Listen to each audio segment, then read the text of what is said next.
കഴിഞ്ഞ ദിവസം കൊല്ലം ജില്ലയിൽ സംഭവിച്ച ഒരു സംഭവമാണ് ദേ ഈ കാണുന്നത്. നിങ്ങൾ ഈ ദൃശ്യത്തിൽ കാണുന്ന ദേ ഈ സ്ത്രീയെ കണ്ടോ? ഇവർ ഗുരുവായൂർ അടുത്തുള്ളവരാണ്. കൊല്ലം ജില്ലയിലെ പാരിപ്പള്ളി സ്വദേശിയായ ഒരാളുമായി കഴിഞ്ഞ 1.5 വർഷത്തോളമായി ഗുരുവായൂരിൽ താമസിച്ചു വരികയായിരുന്നു. കഴിഞ്ഞ ദിവസം രണ്ടുപേരും ഒരുമിച്ച് കൊല്ലത്തേക്ക് എത്തിയതാണ്. പിന്നീട് ഇവരെ കൊല്ലത്തെ സിറ്റിയിൽ എവിടെയോ നിർത്തിയിട്ട് അയാൾ ഇപ്പോൾ വരാമെന്ന് പറഞ്ഞ് എങ്ങോട്ടോ പോയി. സമയമേറെ കഴിഞ്ഞിട്ടും തിരിച്ചു വന്നതുമില്ല. ഒടുവിൽ സംശയാസ്പദമായി ഇങ്ങനെ റോഡിൽ നിൽക്കുന്ന ഇവരെ കണ്ട് പോലീസും കാര്യങ്ങൾ തിരക്കി. പിന്നീട് ജീവകാരുണ്യ പ്രവർത്തകനായ ശക്തികുളങ്ങര ഗണേശേട്ടനും അവിടെ എത്തിച്ചേർന്നു. ഏറെ നേരം കാത്തു നിന്നിട്ടും ആരും വരികയോ ഫോണിൽ വിളിക്കുകയോ ചെയ്തിട്ടില്ല. അയാളുടെ ഫോണിൽ വിളിച്ചപ്പോൾ ഫോൺ സ്വിച്ച്ഡ് ഓഫായി കാണിക്കുകയായിരുന്നു.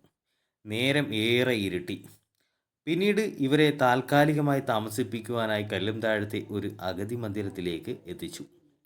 ഇനി ഈ ദൃശ്യങ്ങൾ കാണുന്ന പ്രേക്ഷകർ എത്രയും പെട്ടെന്ന് ഈ വീഡിയോ പരമാവധി ഒന്ന് ഷെയർ ചെയ്യണം. കൂടെയുണ്ടായിരുന്ന ആൾ എത്രയും പെട്ടെന്ന് ഇത് കണ്ടിട്ടെങ്കിലും തിരിച്ചു വരട്ടെ. ഒരുപക്ഷെ അദ്ദേഹത്തിന് എന്തെങ്കിലും അത്യാവശ്യമായി പോകേണ്ടി വന്നതാണെങ്കിൽ തിരികെ എത്തുമ്പോൾ ഇവരെ കണ്ടെത്താനെങ്കിലും നമ്മുടെ ഈ വീഡിയോ ഉപകാരപ്പെടട്ടെ. എല്ലാവരും ഒന്ന് ഷെയർ ചെയ്യണം കേട്ടോ. രാവിലെ എത്ര മണിക്ക് ഇവിടെ കൊണ്ടുവന്നു? രാവിലെ ഒരു വെളുപ്പിന് 4 മണി. 4 മണിക്ക്. നിങ്ങൾ എവിടെ നിന്നാണ് വന്നത്?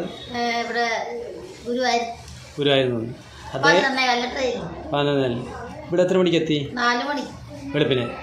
എന്നിട്ട് പുള്ളിക്കാരൻ അവിടെ കളഞ്ഞിട്ട് പോയോ? ഇവിടെ വന്നിട്ട് വീട്ടിൽ പോകണമെന്ന് പറഞ്ഞിട്ട് പോയി. അമ്മേനെ വിളിക്കുമ്പോൾ പറയാം ഞാൻ 1 മണിക്കൂർ കൊണ്ടെത്താ പറച്ചിൽ മാത്രമേ ഉള്ളൂ. ഇത്ര നേരമായി വന്നിട്ടില്ല. അദ്ദേഹത്തിൻ്റെ പേരെന്തുവാ? സനീഷ്. വീട് എവിടാന്നാ പറഞ്ഞത്? ഇവിടെ പാരിപ്പള്ളി. വിളിച്ചിട്ട് ഇപ്പം എത്ര പ്രാവശ്യം വിളിച്ച്?